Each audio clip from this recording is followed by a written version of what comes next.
Muito bem, nós vamos então dar continuidade ao nosso estudo do livro A Gênese, capítulo 14, os fluidos, explicação de alguns fatos considerados sobrenaturais. E aqui então, a partir do item número 47. No nosso estudo anterior, nós vimos os itens 45 e 46. Entrando agora nesses casos de obsessão, Kardec falava exatamente sobre o que é obsessão, quais são os graus de obsessão, de que forma que acontece o processo obsessivo a partir do entendimento da ação dos fluidos. Então, isso é importante para nós, exatamente porque nesse subtítulo, explicação de alguns fatos considerados sobrenaturais, a ideia da obsessão realmente ela é vista como algo sobrenatural, né? Então, tanto é assim que não apenas traz um grande desconhecimento por parte da humanidade, da sociedade terrena, como também acaba sendo estimulado pela própria mídia, apresentando para nós casos de obsessão, casos de possessão, de uma forma absolutamente espetacular, né? Sem levar em consideração o seu próprio mecanismo. A mesma coisa acontece com os demais temas relacionados com os fluidos, quando se fala sobre casas assombradas, objetos que voam, né? De tantos filmes que acabam passando no cinema, na televisão, e aí então dá a impressão de que tudo acontece de uma forma simples, como um passe de mágica. E aí então, entendendo os bastidores desses fenômenos, nós vemos a ação do fluido, a ação da vontade, né, e a relação entre encarnados e desencarnados dentro desse processo. Então Kardec trouxe essas primeiras explicações para nós, a gente vai continuar agora o item número 47 e 48, fechamos então no item número 49, e depois nós vamos, naturalmente, aproveitando essa sequência dessa semana, estudarmos aqui 3 casos da Revista Espírita, que Kardec inclusive faz a própria recomendação ao final desse capítulo 14, para a gente encerrar esse capítulo dos fluidos, né? Então, a gente vai rapidinho fazer aqui a leitura, alguns comentários, e depois vamos para os casos que são bastante interessantes, né? Ontem nós fizemos o nosso... deixamos aqui aberto, né, para um nosso tema livre, mas dedicado ao estudo de 2 casos interessantes da Revista Espírita também, falando sobre a desencarnação e a condição do espírito após a sua desencarnação, o seu reconhecimento como espírito desencarnado. Então agora a gente continua, só que encaixando dentro desse nosso contexto o estudo também de casos da Revista Espírita, tratando agora dos casos de obsessão. Muito bem, vamos lá. No item número 47, nós tínhamos falado anteriormente sobre a subjugação, falamos sobre a fascinação, que Kardec classificou como sendo o mais problemático caso de obsessão, em especial relacionado com médiums. E isso a gente lembra também, um detalhe importante para a gente diferenciar, quando se fala em obsessão, Kardec muitas vezes, quando ele direciona o estudo, falando a respeito dos trabalhos mediúnicos, ele fala da obsessão sobre o médium que se encontra trabalhando. Mas nós lembramos sempre que a obsessão é um caso que acontece nas mais variadas situações da vida comum, independente da religião, independente do ambiente onde o encarnado se encontra, né? Então a obsessão é simplesmente a persistência de um espírito, muitas vezes motivado por um sentimento de vingança, em prejudicar um encarnado. Aqui no item 47 então, vamos lá. Na obsessão, o espírito age externamente com a ajuda do seu perispírito, que ele identifica com o do encarnado. Este então fica enlaçado como em uma teia e constrangido a se comportar de modo contrário à sua vontade. Então, aqui a gente começa já entendendo essa ação desse fluido, mas como eu disse para vocês no encontro anterior, quando nós estudamos sobre obsessão, nós podemos, através dessa teoria, imaginar como as coisas funcionam. Mas é muito difícil para nós concretizar essa ideia, para ver como isso acontece, ver os fluidos se misturando, se os fluidos ficam concentrados dentro de um campo, se eles se misturam, como é esse envolvimento do espírito, se ele fica dentro de uma névoa provocada pelo espírito obsessor. Isso para nós acaba sendo muito difícil de entendermos, exatamente porque nós estudamos um detalhe técnico, mas na teoria, e é muito difícil nós vermos isso na prática. Então, somente tendo ali a faculdade da vidência muito bem desenvolvida para ter essa percepção, ou estando desencarnado, acompanhando esses processos, é que nós vamos entender como isso acontece. Do contrário, nós ficamos ainda apenas no campo da imaginação, Tanto é assim que quando eu faço uma leitura dessa, que o espírito fica envolvido numa teia, constrangido e coisa e tal, cada um de nós cria uma imagem a respeito dessa situação, mas certamente se nós pudéssemos detalhar, cada um faria apresentaria uma ideia diferente. Porque a gente vai criando, vai depender do filme que eu assisti, vai depender do tempo que eu estudo sobre isso, sobre tudo aquilo que eu já vi, então a gente vai juntando dentro do nosso arquivo mental, lá da seção de criatividade, vai juntando esses elementos para montar uma imagem que a gente possa tentar imaginar. É a mesma coisa quando nós estudamos a respeito de Deus. Quando nós falamos assim, o que cada um de nós entende sobre Deus? Vamos pensar em Deus. Cada um então cria a sua própria imagem, exatamente de acordo com o seu arquivo de imagens, o seu arquivo de informações, seu arquivo mental. Então, por isso é difícil para nós visualizarmos de que forma que se dá isso. Algumas gravuras são apresentadas em livros, não apenas livros espíritas, mas também livros espiritualistas. Um caso interessante que foi possível nós concretizarmos, visualizarmos, foi a novela A Viagem, quando nós tínhamos ali o personagem do Guilherme Fontes, que era o Alexandre, que era aquele espírito suicida e que se tornou também um obsessor. No momento em que ele ia provocar um processo de obsessão sobre algumas das personagens encarnadas, ele se aproximava e ficava sussurrando no ouvido delas. E aí então de imediato elas assimilavam aquela ideia, modificavam a sua feição, modificavam a sua personalidade, mas a imagem que passava para nós simplesmente ele se aproximava e sussurrava. E aqui nós vemos então que Kardec já traz uma imagem mais complexa para nós, falando que envolve com o perispírito, fica como se fosse uma teia, como se fosse um cobertor sobre o encarnado e tudo mais. Então a gente vê que é muito difícil diferenciarmos tudo isso. Quando acontece nos casos, por exemplo, de possessão, que a gente vai estudar aqui em seguida, nós temos, por exemplo, a imagem que é passada nas possessões demoníacas, que passam nos filmes de terror. Como é exatamente essa possessão em que há transfiguração, em que há todas aquelas imagens grotescas, pavorosas, exatamente porque o objetivo do filme é causar esse tipo de sensação, então acaba naturalmente se exagerando nos ingredientes da ficção.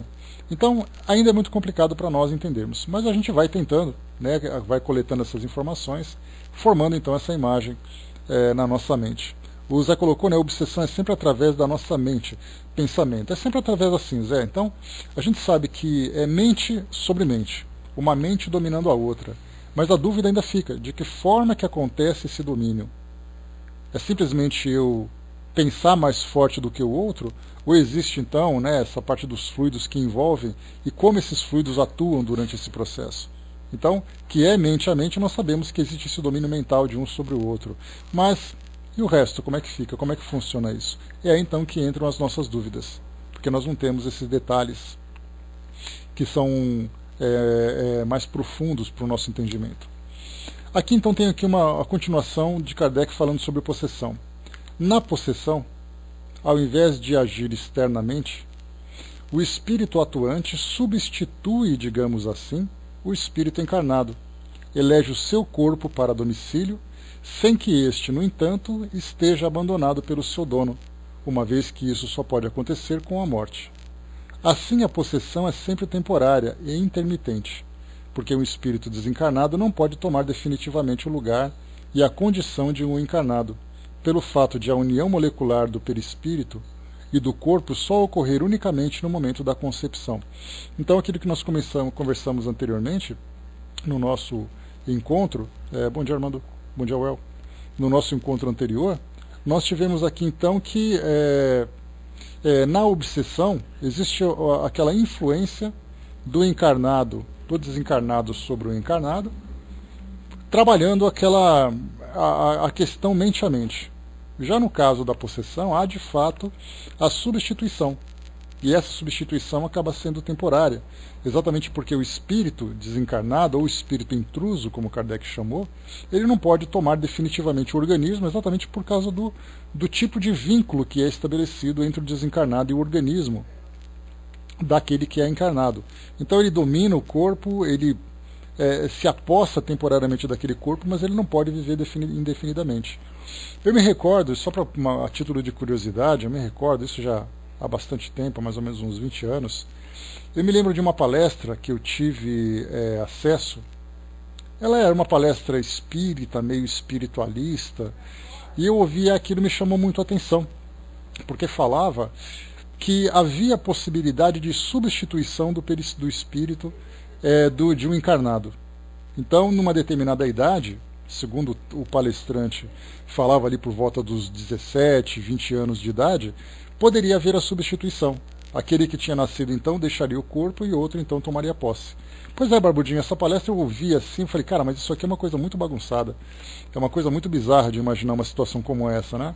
E eu ouvi e tal, ficou curioso. Aí naquela época aquela época que eu estava começando a ter contato com a doutrina espírita, então tinha muito pouco conhecimento, era tudo que vinha de informação eu guardava para fazer uma análise posterior, né? E acabei depois, obviamente, descartando essa possibilidade em virtude das informações que chegavam para nós, trazidas pela doutrina espírita, né? Então, essa substituição era permanente, segundo a visão daquele palestrante ou daquela filosofia que ele abraçava, que eu nem me recordo qual que era, né? Mas que chegou até mim e não era muito mais espiritualista do que espírita. Porque a gente lembra que o espiritismo, ele acaba sendo, para muitos de nós, uma base de entendimento, mas ela acaba sendo complementada por outros pensamentos. Isso de acordo com as crenças de cada pessoa, né? Então dificilmente a gente vai dizer que existe o espiritismo puro. Ele sempre vem complementando uma ideia, ele sempre vem reforçando uma crença, né? Todos nós somos assim, nós viemos de escolas diferentes, estudamos temas diferentes e a gente vai naturalmente selecionando aquilo que para nós é mais importante, né? Então, se eu pegasse a minha bagagem espírita e apresentasse para vocês, vocês provavelmente complementariam com algo que vocês acham que também é interessante e provavelmente vocês descartariam detalhes que vocês acham que não é interessante. Então, como o próprio Kardec disse, a doutrina espírita ela é uma filosofia que vem complementar a crença de cada um. Ela não tem a pretensão de fazer substituição nenhuma. Palavras do próprio Kardec, né? Então, por isso, é importante a gente lembrar. Mas, de qualquer forma, assim, a ideia dessa substituição, ela acabou veiculando naquela época, não sei ainda se existe alguma coisa nesse sentido, mas dentro da doutrina espírita, não porque a doutrina espírita está dizendo, mas por causa da metodologia de estudo, de compreensão, nós percebemos a impossibilidade dessa substituição definitiva.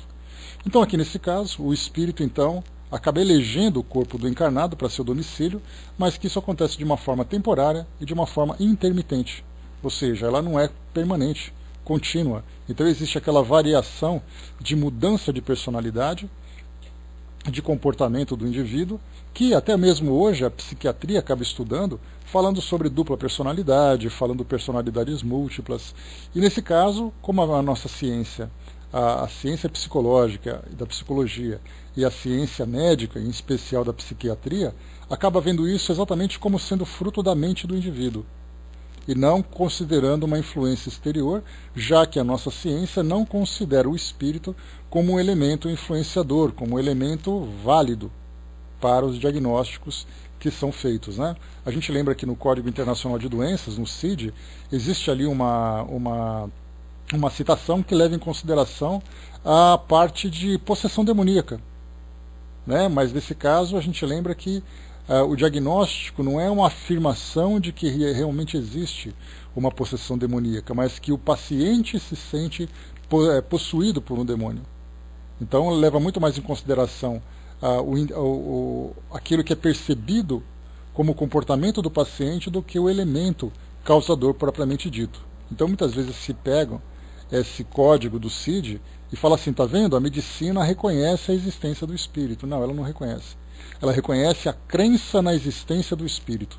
Se o indivíduo acredita realmente que ele está possuído, então isso é visto como um diagnóstico e obviamente tratado não pela neurologia, mas pela psiquiatria, né? Então a gente vê que a nossa ciência ela trata da matéria.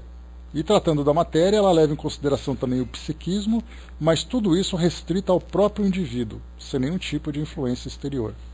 Já na doutrina espírita, nós temos a oportunidade de abranger a nossa visão e temos um entendimento maior a respeito da relação entre o mundo espiritual, que é real, não é um objeto de crença, um elemento de crença, mas é um objeto real que a gente vem estudando gradativamente para entender a sua estrutura, para entender a sua dinâmica, para entender a relação que existe entre o mundo espiritual, entre essa dimensão e a dimensão material, e também todas essas consequências que acabam influenciando ou interferindo no nosso modo de viver. Então, nesse caso, a possessão, ela acaba sendo muitas vezes ignorada pela ciência e acaba sendo uma realidade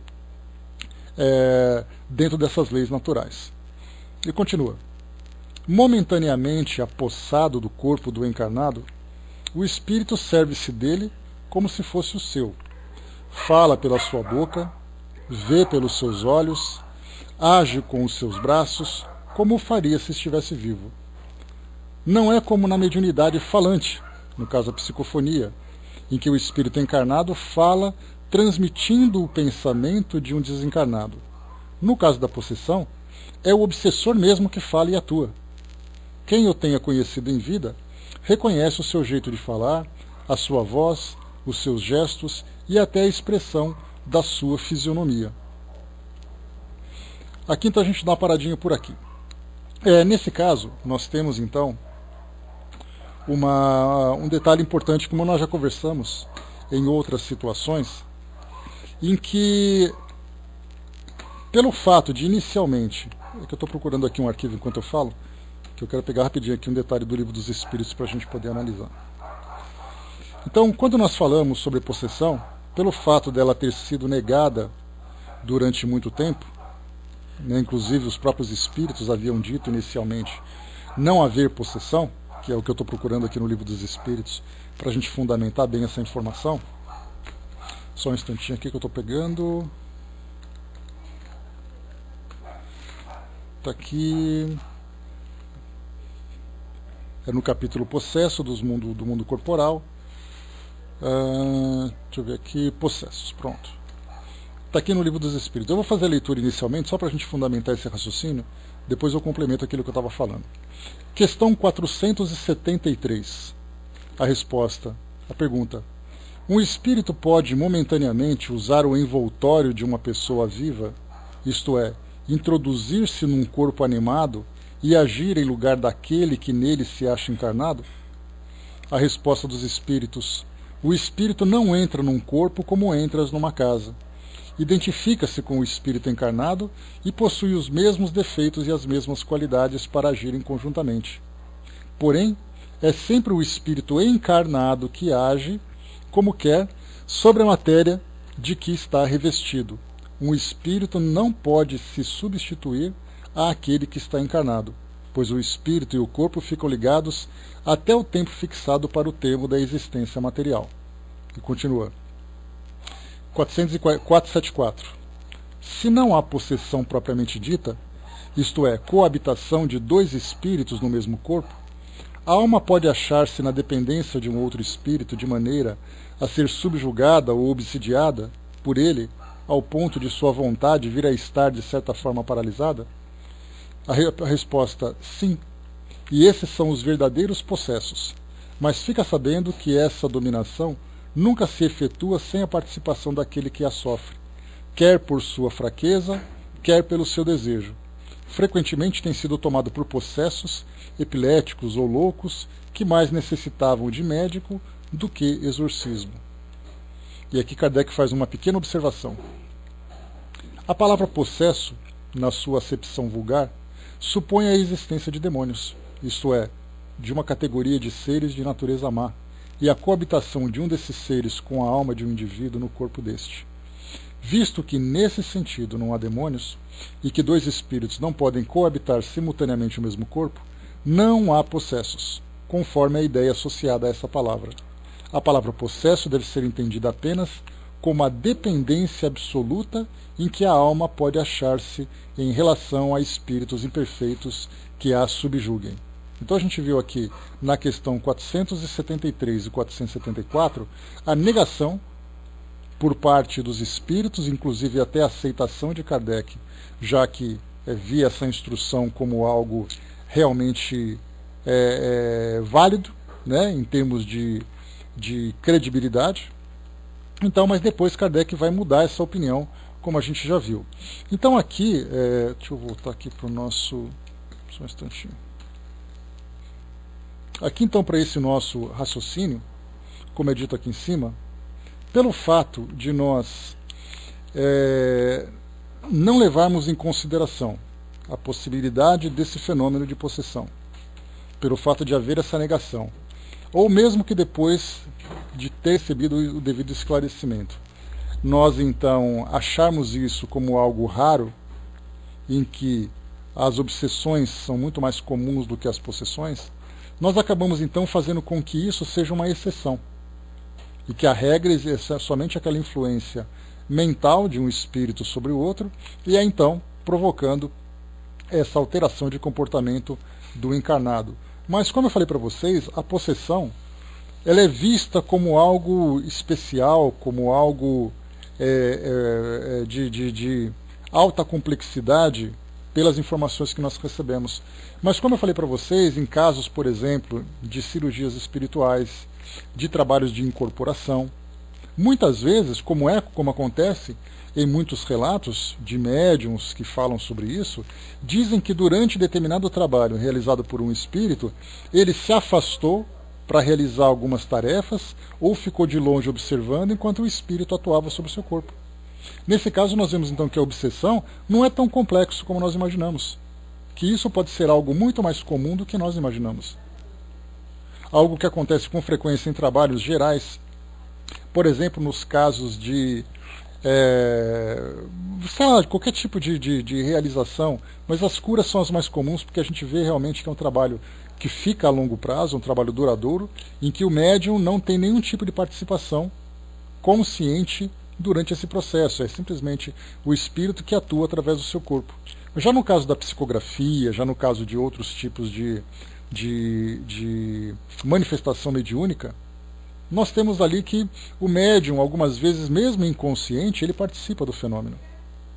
Mas como a gente coloca, mais uma vez, essa ideia de que a possessão é algo exclusivo, é algo muito especial e coisa e tal, a gente praticamente não percebe isso.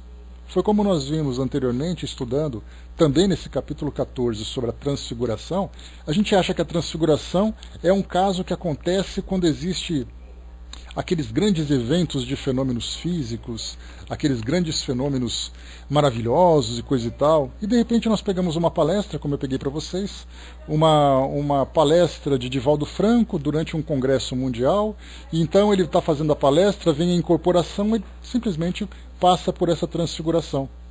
A expressão do seu rosto, a mudança da sua voz, a sua postura corporal, e de repente nós vemos ali num caso absolutamente comum um processo de transfiguração. No caso da possessão, nós devemos entender dessa mesma forma, que isso pode acontecer de uma forma muito mais comum do que nós imaginamos, sem que nós tenhamos essa percepção, sem que nós nos demos conta de que o fenômeno está acontecendo. Porque nós estamos tão acostumados com a ideia de incorporação, que acabamos então descartando a possibilidade de possessão. E lembrando mais uma vez também que a possessão não significa algo negativo necessariamente. Como nós vimos no caso de uma cirurgia espiritual, em que o espírito vem, domina realmente completamente o corpo do médium, e o médium espiritualmente se desloca daquele local, daquele ambiente, para permitir que o espírito tenha plena liberdade de ação, ali nós entendemos como um processo de incorporação. Mas por que não classificarmos como possessão? E ali sendo também algo positivo, não negativo. Nós vamos ver alguns casos sobre isso daqui a pouquinho, então. Então, assim, eu estou passando para vocês essas ideias, que é para a gente tirar um pouco daqueles estigmas de que somente fulano consegue fazer, somente naquelas circunstâncias isso pode acontecer. A mediunidade acontece, salvo aquelas em que exige um médium especial, para que ofereça com determinadas condições que são raras, para que tal fenômeno aconteça, os demais acontecem com absoluta naturalidade. Mas da nossa perspectiva, nós acabamos então restringindo a classificação dessas manifestações pelo fato de nós criarmos essa resistência de aceitarmos a possibilidade delas acontecerem com naturalidade. Continuando. Tá. Na obsessão, sempre existe a ação de um espírito malfeitor. A possessão pode ser a ação de um espírito bom, que quer falar e, para causar maior impressão nos ouvintes, toma o corpo de um encarnado que o empresta voluntariamente, como emprestaria uma roupa a um outro encarnado. Isso acontece sem qualquer perturbação ou incômodo, e durante esse tempo o espírito encarnado se acha em liberdade, como no estado de emancipação, e na maior parte das vezes ele se conserva ao lado do seu substituto para ouvi-lo. Percebem essa definição de possessão como é algo mais simples do que nós supomos? Simplesmente assim, acontece, um espírito quer falar, de repente ele vem, gesticula, conversa. A gente pode ver, por exemplo, algo que é muito comum, né? Porque nos casos de comunicação com os espíritos, principalmente durante o processo de incorporação, dentro da doutrina espírita, isso acontece dentro de uma atividade muito restrita, que são nos grupos mediúnicos, fechados, nos trabalhos de desobsessão. Mas se a gente vai para a Umbanda, por exemplo, nós temos ali as consultas espirituais que são feitas nas sessões. As pessoas fazem filas, conversam lá com os índios, com os caboclos, com os preto velhos e tudo mais, com os exus. E ali eles ficam durante horas fazendo aquele trabalho, utilizando aquelas substâncias, os charutos, as bebidas alcoólicas, participando das danças e tudo mais. E aí nós nos perguntamos onde está o médium, ou o espírito do médium, durante essas atividades. Será que ele fica naquelas horas todas, naquele estado de inconsciência, ou naquele estado de domínio, ou ele se desloca e fica ali próximo, ou ele vai para outro ambiente enquanto o espírito trabalha? Para nós é difícil, mais uma vez, classificarmos, mas nós vemos, por aquilo que Kardec colocou, que isso acontece com absoluta naturalidade, e ele diz ainda, sem nenhuma perturbação ou incômodo. E durante esse tempo, o espírito encarnado se acha em liberdade. Então nós vemos que não é nada espetacular. É algo simples, mas esse capítulo, essa palavra possessão, ela acabou tomando para nós uma dimensão tão grande, como é que eu posso dizer, com uma conotação tão pesada, não era bem isso que eu queria dizer, mas vamos usar essa expressão mesmo, uma conotação tão pesada que a gente não imagina.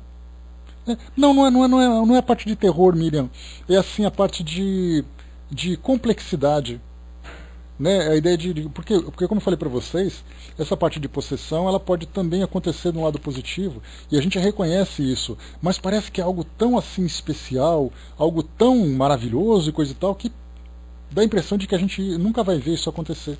E de repente isso acontece quase todos os dias numa atividade mediúnica, sem que nós nos demos conta. Né? Também não é essa ideia também de pejorativos, é a ideia realmente da complexidade do fenômeno. Nós criamos a ideia de complexidade, acreditando que isso não possa acontecer, sendo que na verdade isso pode ser muito mais simples e acontece com algo frequente, algo natural no nosso dia a dia. Tanto que nós vemos assim, que quando acontecem aqueles casos, vamos colocar de novo a Umbanda, que é fácil da gente perceber isso. Aliás, tem um trabalho muito curioso, que eu já apresentei para vocês.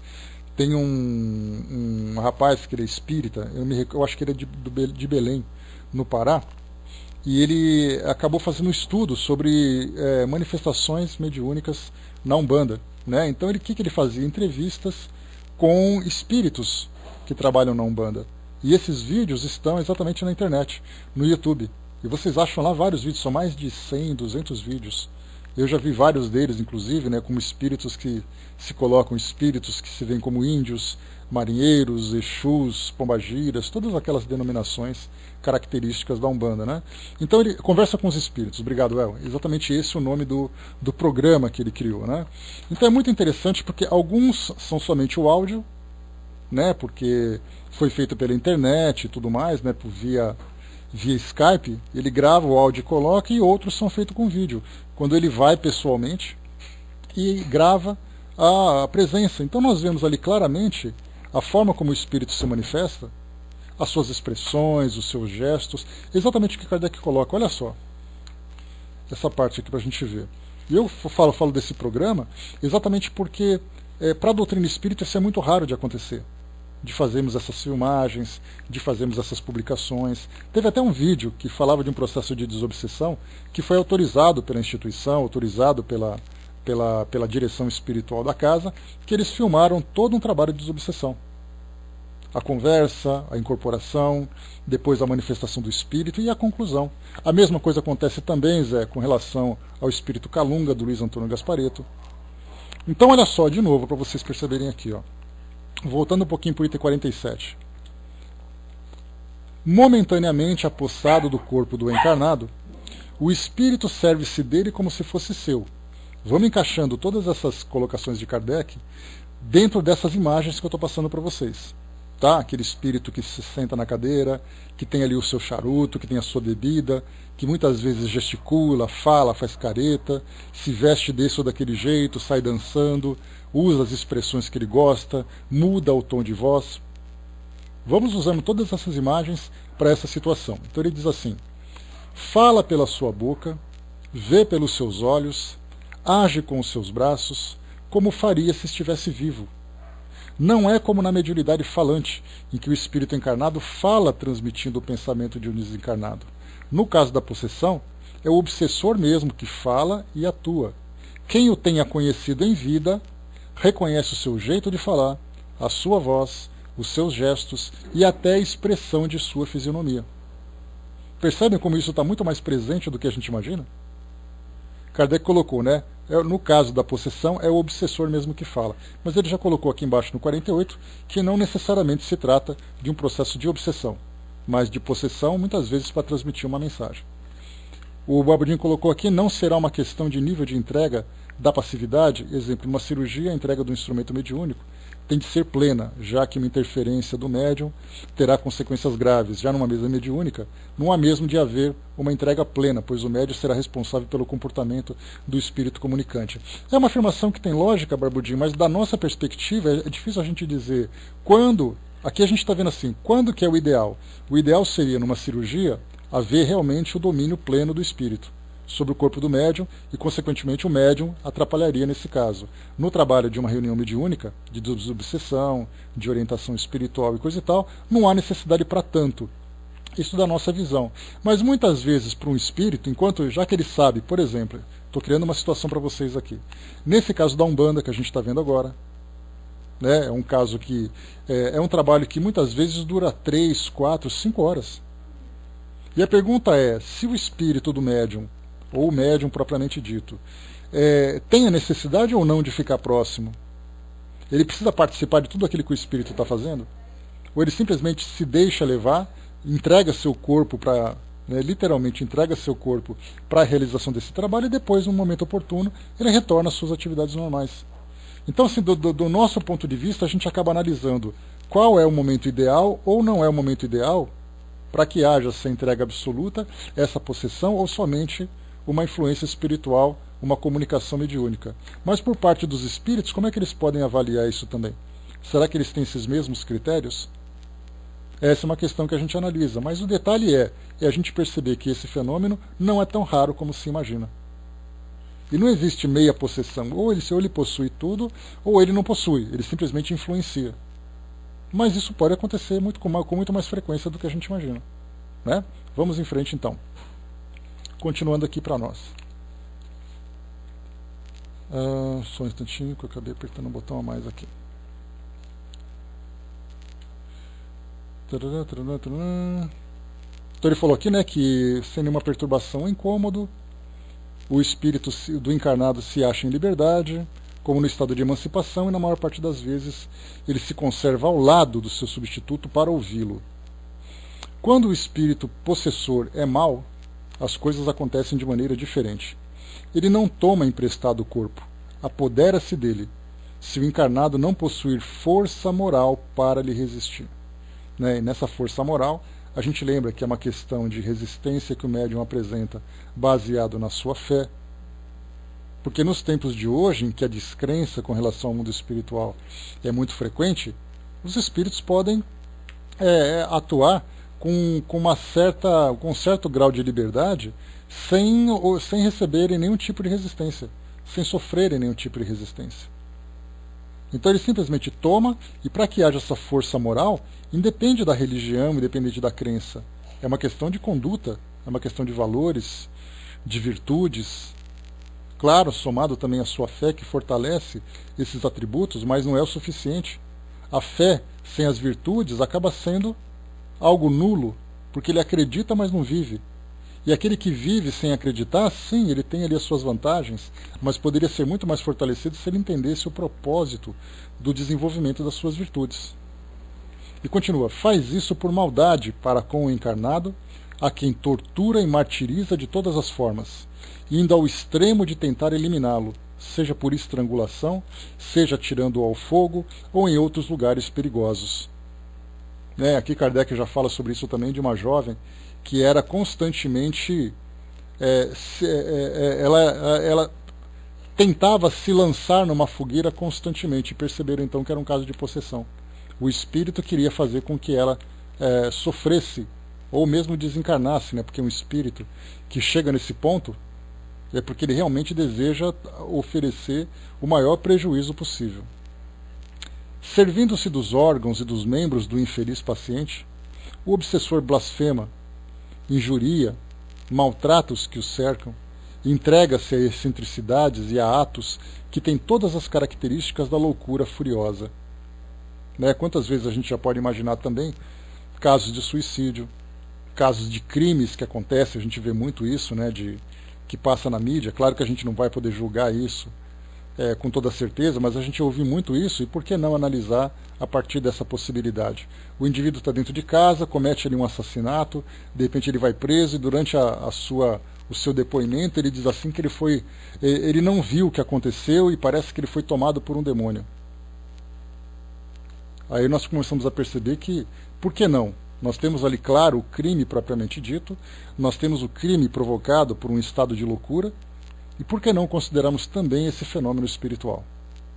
Em que um crime acontece, um assassinato de pais, de filhos, de esposas, situações mais diversas que acontecem, de suicídio, daquilo que pode ser considerado um acidente e acaba sendo, na verdade, algo relacionado com o fenômeno mediúnico. Então temos ali todas as possibilidades a analisarmos, mas é importante, claro, temos todos esses cuidados, deixar sempre essa questão espiritual, como os próprios espíritos orientam, e Kardec também reforça muito sobre isso, ao analisarmos um fenômeno, primeiro descartarmos todas as possibilidades relacionadas com o mundo físico. Tirando, então, aquilo que o mundo físico não pode explicar, nós entramos, então, nas relações com o mundo espiritual. E continua. Os fatos desse gênero, em diversos graus de intensidade, são muito numerosos, e muitos casos de loucura não têm outra causa.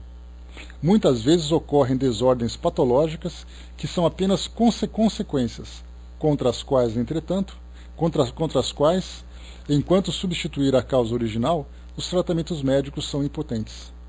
O Espiritismo, fazendo conhecer essa origem de uma parte... Vai com Deus, Andréia. Fazendo conhecer essa origem de uma parte dessas misérias humanas, indica o meio de remediá-las, atuar sobre o autor do mal, que, sendo um ser inteligente, deve ser tratado com inteligência. Então aqui Kardec coloca mais uma vez, vamos reforçar isso.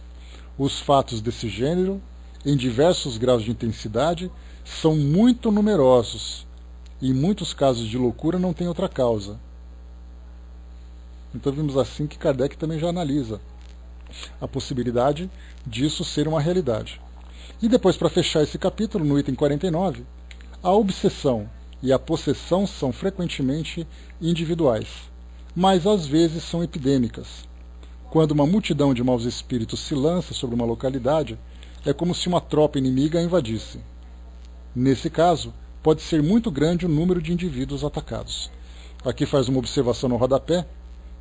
Foi uma epidemia desse gênero que atacou a aldeia de Mousine, na Savoie, há alguns anos. Savoie fica ali na região, se não me engano, na região sul da França.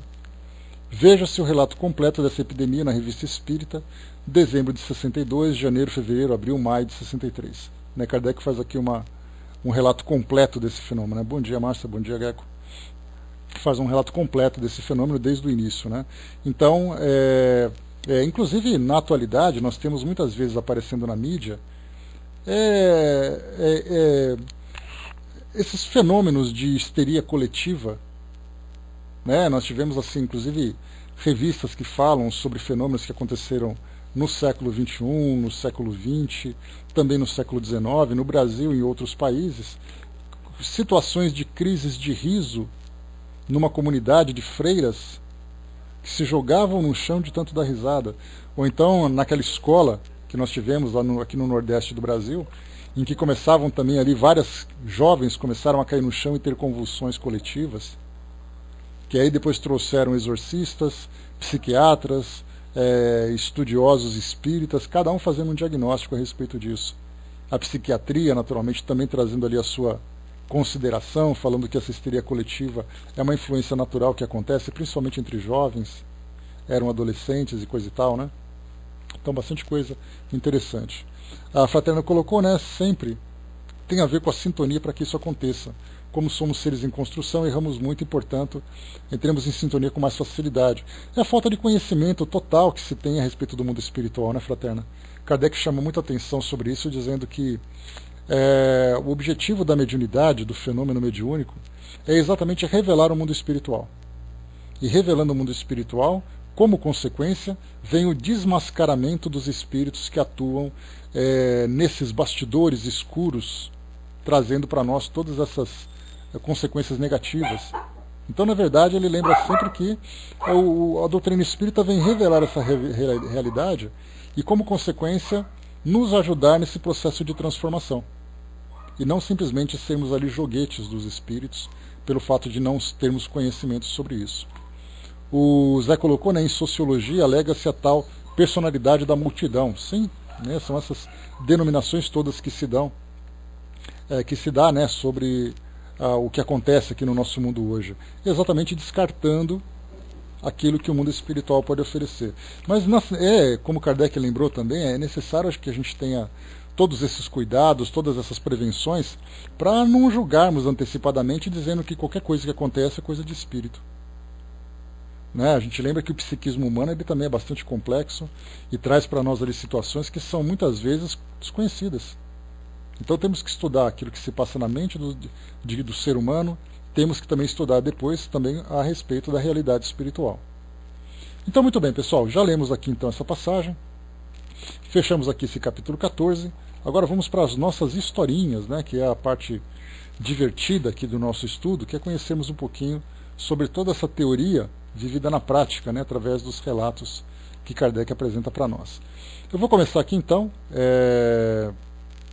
é um estudo que a gente já leu anteriormente, né, um caso que a gente já leu anteriormente, na Revista Espírita de 1863, deixa eu pegar aqui o mês direitinho, rapidamente, no mês de dezembro de 63, um caso de possessão, Senhorita Júlia é o nome da jovem que vivenciou esse processo. Essa reportagem, esse artigo, ele é dividido em duas partes, na Revista Espírita de 63 de dezembro e depois no início de 64.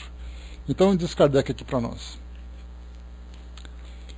Olha só o detalhe, quando eu li para vocês a respeito do Livro dos Espíritos, quando Kardec disse que não há possessão propriamente dita, mas há um caso de subjugação grave, é nesse artigo que Kardec faz uma mudança no seu modo de pensar. E por isso depois, como nós lemos já aqui no livro A Gênese, a respeito da ideia da possessão, as explicações, a gente lembra que Kardec publicou o Livro dos Espíritos em 57, né? 57. A segunda edição foi em 61 ou 62.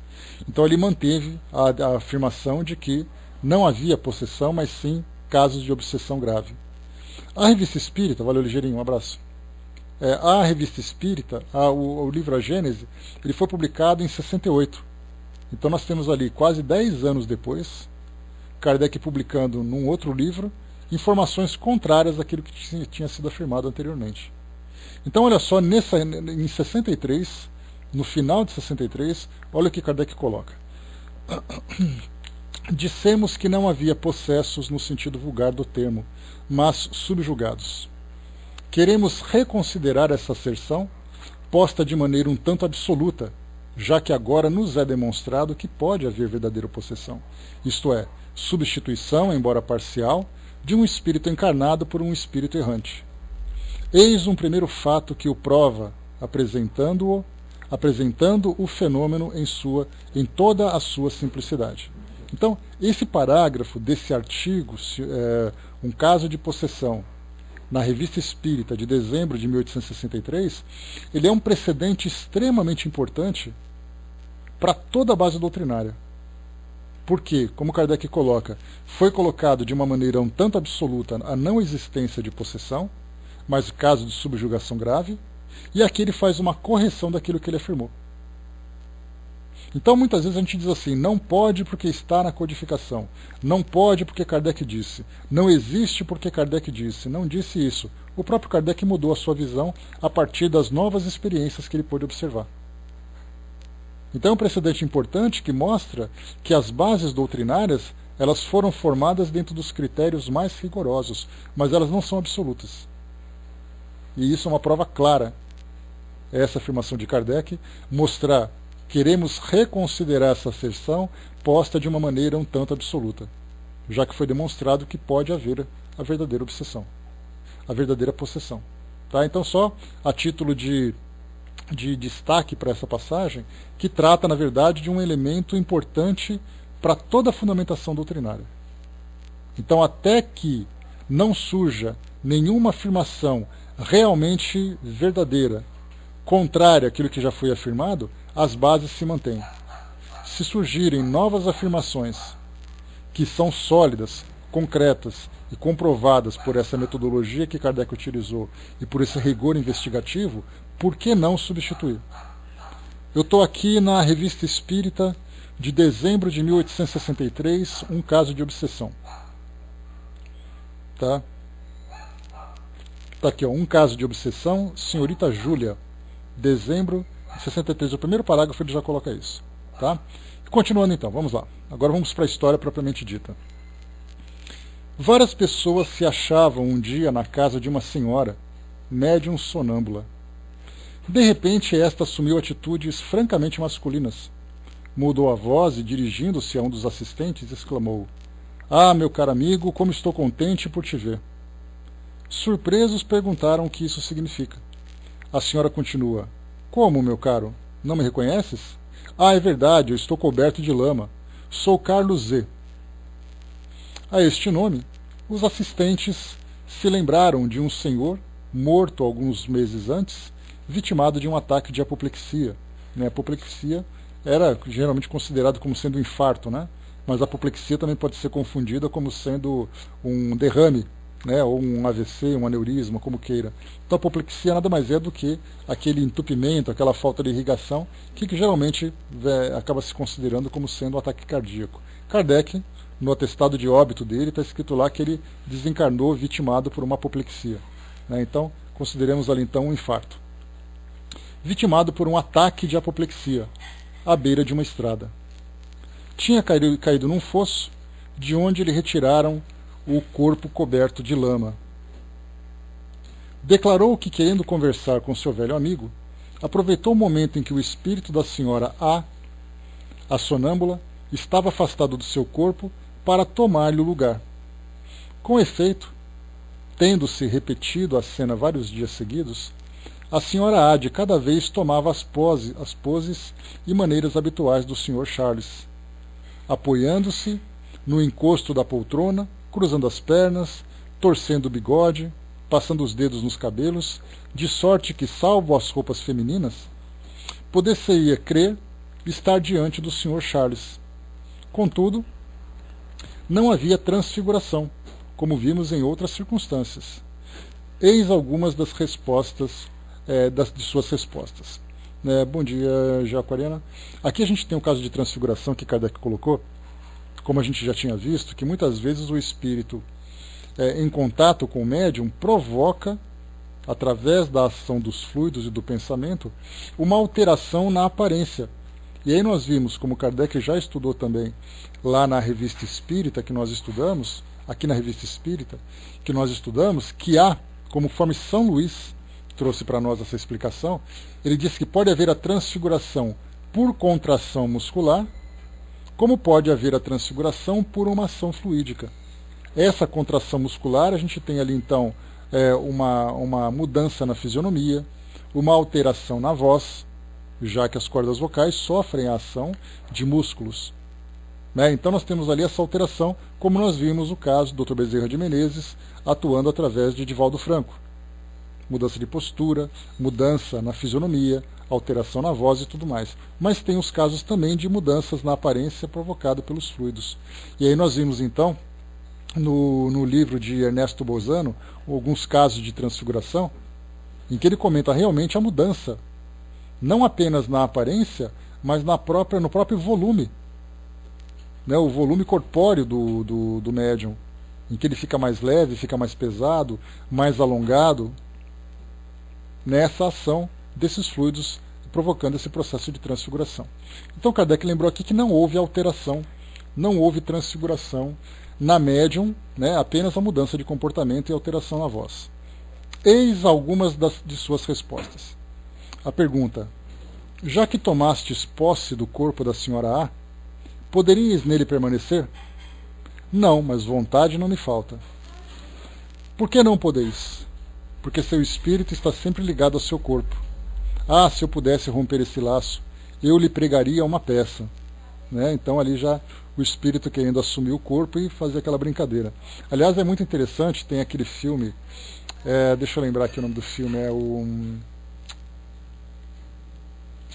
é aquele filme daquele pugilista que acabou morrendo e o outro veio, que morreu por engano. Você se lembra desse filme? Filme antigo. Ele teve até uma regravação. Me ajuda a lembrar, Ivan, o pessoal que tem uma memória boa de cinema. O Céu se Enganou. Essa é uma das versões do filme. O Céu se Enganou, com o Warren Beatty, que é o autor. Então ele era um jovem que acabou morrendo, chegou no mundo espiritual. Muito curiosa a cena, era um aeroporto, tinha um avião parado com aquela escada, e aquele monte de nuvem assim embaixo, eles estavam andando. E aí perceberam então que foi um engano a morte dele. E aí tiveram que arrumar algum jeito de fazer então reencarnar. Aí só que nesse caso ele teria que ocupar um corpo. E aí então ele veio ocupar o corpo de um milionário.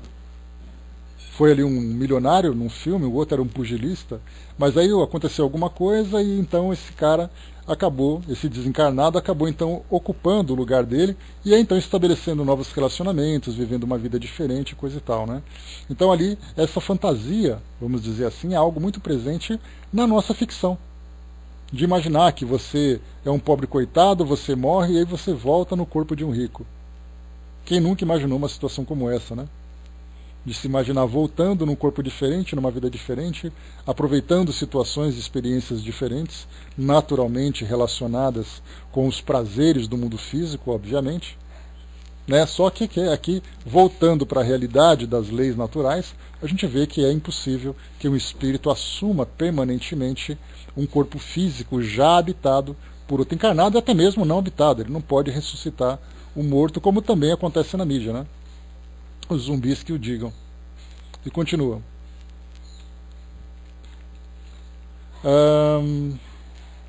Que faz, durante esse tempo, o espírito da senhora A? Resposta: está aqui ao lado, olhando para mim e rindo por me ver em suas vestes. Depois aqui comenta: essas conversas eram muito divertidas. O Sr. Charles tinha sido um bom vivant e não desmentia seu caráter. Entregue à vida material, era pouco adiantado como espírito, mas bom por natureza e benevolente. Apoderando-se do corpo da senhora A, não tinha qualquer intenção má, de sorte que aquela senhora nada sofria com a situação, a que se prestava de bom grado. É bom que se diga que ela não conhecera o Sr. Charles e não podia estar à paz de suas maneiras. É ainda de notar que os assistentes não pensavam nele, a cena não foi provocada e ele veio espontaneamente. Naturalmente, aqui a palavra assistente não eram aqueles que estavam ali dando assistência, mas aqueles que assistiam ao fenômeno. Então, acabaram presenciando aquilo tudo e ficaram surpresos. Aqui a possessão é evidente e ressalta ainda melhor dos detalhes, cuja enumeração seria demasiado longa, mas é uma possessão inocente e sem inconvenientes. Já o mesmo não ocorre quando se trata de um espírito maléfico e mal intencionado. Pode ter consequências tanto mais graves quanto mais tenazes são esses espíritos, o que muitas vezes se torna difícil livrar o paciente, do qual fazem sua vítima. Eis um exemplo recente que nós mesmos tivemos oportunidade de observar e que se constituiu em sério objeto de estudo para a sociedade de Paris.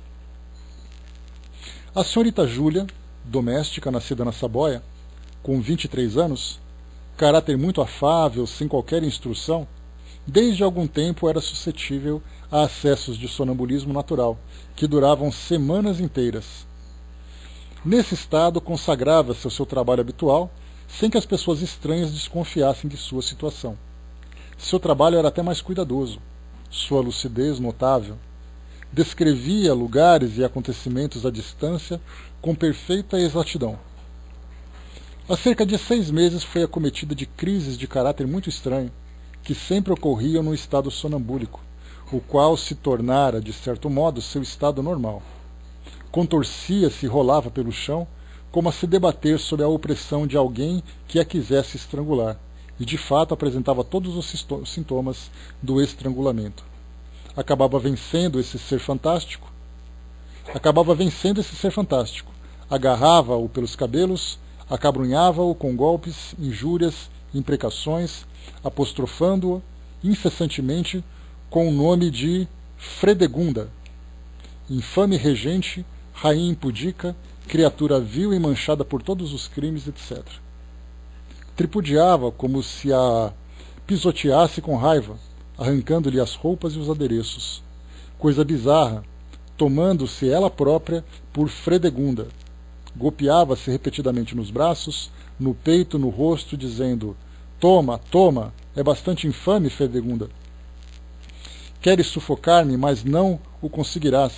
Queres meter-me em minha caixa, mas eu te expulsarei dela. Minha caixa era o termo de que se servia para designar seu corpo. Nada poderia pintar melhor o acento frenético com o qual, rangendo os dentes, ela pronunciava o nome Fredegunda, nem as torturas que sofria neste momento. Um dia, para ver-se livre de sua adversária, tomou uma faca e tentou ferir-se. Foi detida a tempo, evitando-se um acidente. Coisa não menos notável é que jamais tomou qualquer dos presentes por Fredegunda. A dualidade era sempre nela mesma e era contra si mesma que dirigia seu furor quando o espírito entrava nela, e contra um ser invisível quando dele ela se havia desembaraçado. Para outros era meiga e benevolente, mesmo nos momentos de maior exasperação. Essas crises verdadeiramente aterradoras muitas vezes duravam horas e se repetiam várias vezes por dia. Quando acabavam por vencer Fredegunda, esta caía num estado de prostração e de acabrunhamento, de que só saía pouco a pouco, mas que lhe deixava uma grande fraqueza e dificuldade de falar. Sua saúde estava profundamente alterada. Nada podia comer e por vezes ficava 8 dias sem alimentar-se. Para ela, as melhores iguarias tinham gosto horrível, levando-a a rejeitá-la. Dizia que era obra de Fredegunda, que a queria impedir de comer. Dissemos acima que a moça não recebeu qualquer instrução. Em vigília, jamais ouvira falar de Fredegunda, nem de seu caráter, nem do papel que representou. Ao contrário, em estado sonambúlico, sabe-o perfeitamente diz ter vivido em seu tempo. Não era Brunnerhall, como a princípio se supôs, mas outra pessoa ligada à sua corte. Outra observação, não menos importante, é que quando começaram as crises, a senhorita Júlia jamais se havia ocupado de espiritismo, cujo nome lhe era desconhecido. Ainda hoje, em vigília, ela lhe é estranha e nele não crê. Só o conhece no estado sonambúlico e somente depois que começou a ser cuidada. Assim, tudo quanto disse foi espontâneo. Diante de uma situação tão estranha, uns atribuem o estado dessa moça a uma afecção nervosa, outros a uma loucura de caráter especial, opinião que, à primeira vista, tinha uma aparência de realidade. Declarou o médico que no estado atual da ciência, nada podia explicar semelhantes fenômenos e que não havia nenhum remédio. Aqui, naturalmente, quando ele fala sobre o estado atual da ciência, nós estamos falando da ciência do século XIX, mas ainda hoje, obrigado, Cindizinho, ainda hoje nós teríamos uma certa dificuldade para a nossa ciência de traçar um diagnóstico correto. Isso porque a ciência, mais uma vez, considera apenas aquilo que diz respeito ao corpo físico e ao psiquismo do indivíduo, sem levar em consideração o elemento espiritual. Todavia, pessoas experimentadas no espiritismo reconhecem sem dificuldade que ela estava sob o império de uma subjugação das mais graves e que lhe poderia ser fatal. Sem dúvida, quem não a tivesse visto senão nos momentos de crise e só tivesse considerado a estranheza de seus atos e palavras, teria dito que era louca e lhe haveria infligido o tratamento de alienados, que, sem sombra de dúvida, teria provocado uma loucura verdadeira, mas essa opinião deveria ceder diante dos fatos. No estado de vigília, sua conversa é de uma pessoa de sua condição e inconformidade com sua falta de instrução. Sua inteligência chega a ser vulgar. Ou seja, uma pessoa simples, sem instrução, sem educação, educação acadêmica, claro, Já no estado de sonambulismo, o quadro se modifica completamente. Nos momentos de calma, ela raciocina com muito senso, justeza e verdadeira profundidade. Ora, seria loucura singular essa que aumentasse a dose de inteligência e de julgamento. Só o Espiritismo pode explicar essa aparente anomalia. No estado de vigília, a gente lembra que vigília significa acordado, vigilante, Então, é o oposto do estado de dormência. No estado de vigília, sua alma, ou espírito, está comprimido por órgãos que lhe não permitem senão o desenvolvimento incompleto. Aqui ele fala a respeito daquilo que foi publicado no Livro dos Espíritos sobre a influência do organismo sobre o espírito. Então o organismo, que é imperfeito, ele se assemelha a um instrumento musical imperfeito nas mãos de um maestro, de um músico talentoso, que ele quer demonstrar o seu talento, a sua habilidade, a sua sensibilidade musical, mas um instrumento musical imperfeito, desafinado, não vai permitir então essa manifestação. Então o corpo físico acaba tendo a mesma representação para o espírito, que embora tenha ali as suas faculdades intelectuais e tudo mais, ele não consegue se manifestar em virtude do corpo imperfeito, seja por uma limitação neurológica, até porque é a própria limitação neurológica que vai impedir que o espírito se manifeste de uma forma completa, de uma forma plena. Então ele diz assim de novo, no estado de vigília, sua alma, ou espírito, está comprimido por órgãos que não lhe permitem senão um desenvolvimento incompleto. No estado de sonambulismo, a alma emancipada está em parte liberta de seus laços e goza da plenitude de suas faculdades. Nos momentos de crise, suas palavras e atos são excêntricos, somente para os que não creem na ação dos seres do mundo invisível. Vendo apenas o efeito e não remontando a causa, eis porque todos os obsediados, subjugados e possessos passam por loucos. Nos manicômios sempre houve, em todos os tempos, pretensos loucos dessa natureza, e que seriam facilmente curados se não nos obstinássemos a neles ver apenas uma doença orgânica. Aliás, até hoje é assim. Nós temos, felizmente, muitos hospitais psiquiátricos que são espíritas, que fazem tratamento médico dentro dos padrões da nossa ciência, mas também fazem um tratamento complementar, porque não é paralelo, porque se nós dissermos um tratamento paralelo, dá a impressão que é um tratamento clandestino, meio que contrário àquilo que a ciência apresenta. Mas não, é um tratamento complementar, atuando no psiquismo, atuando nos fluidos, atuando diretamente no espírito, enquanto que o seu organismo é tratado devidamente com todas as terapias, com todas as quimioterapias também. Então aqui a gente viu que até na atualidade nós temos manicômios.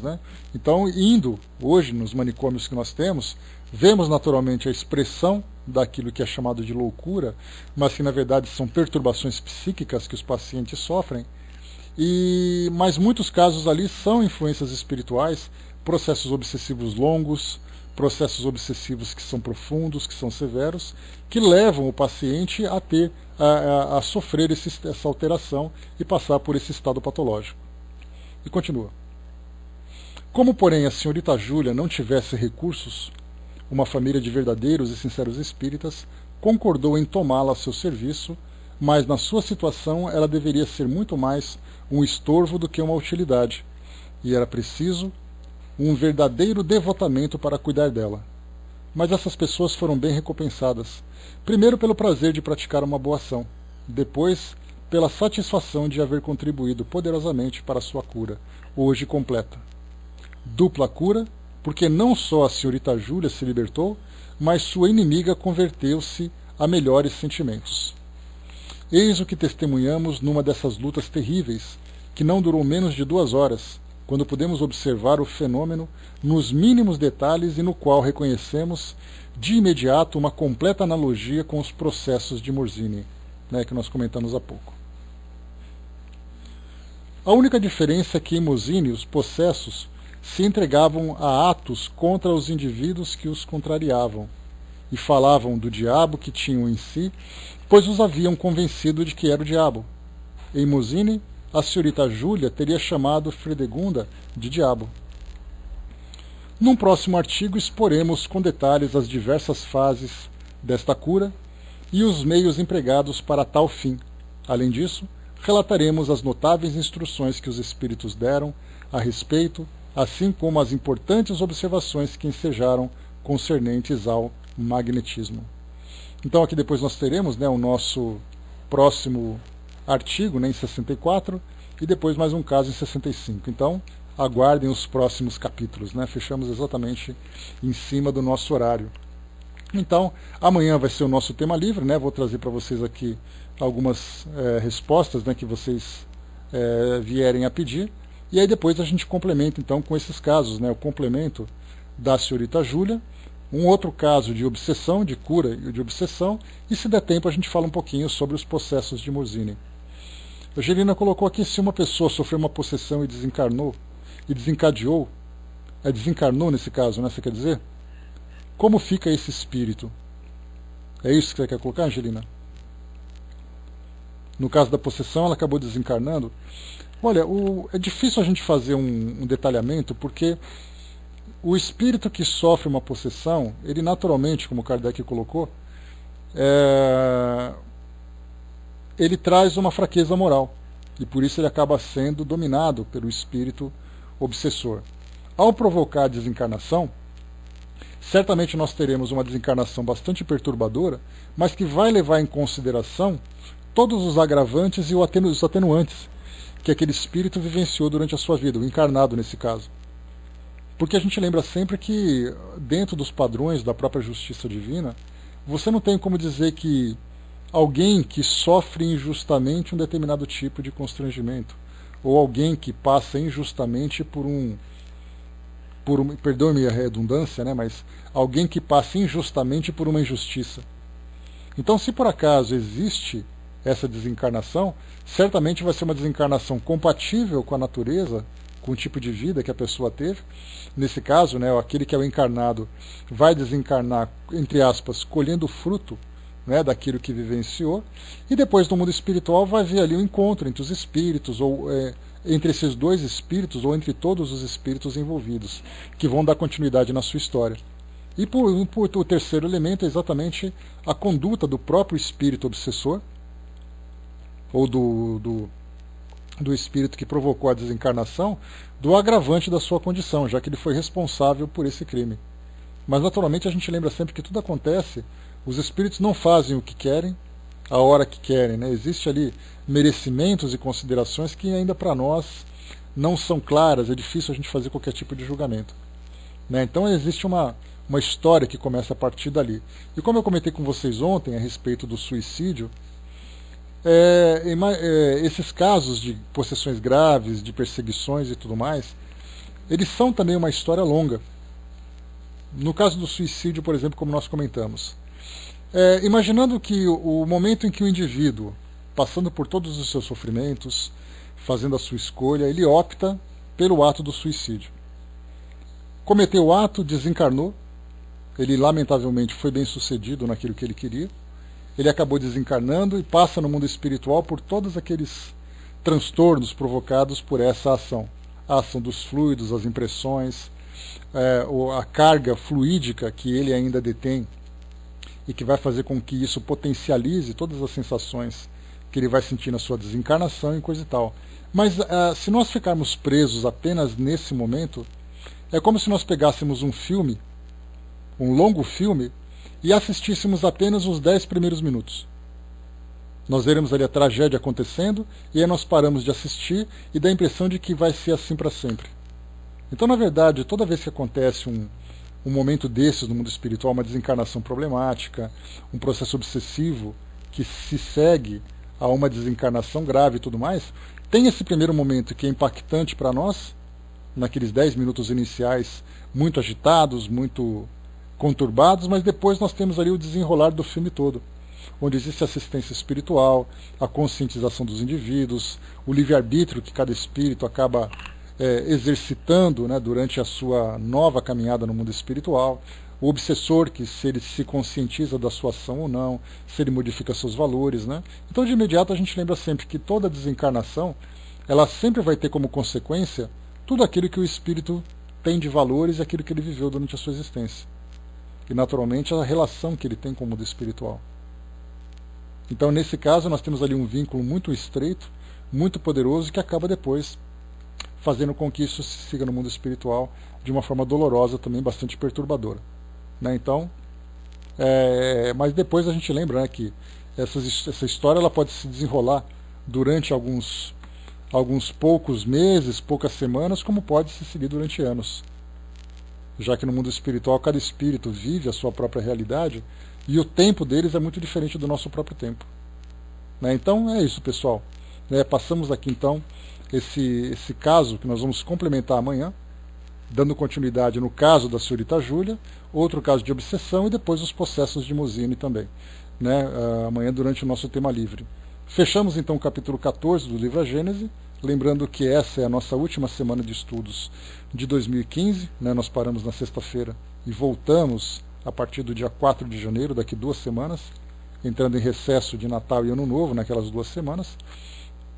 E aí então fecharemos, né? Tentaremos fechar da melhor forma até sexta-feira. Mas amanhã a gente continua então esse nosso estudo de hoje.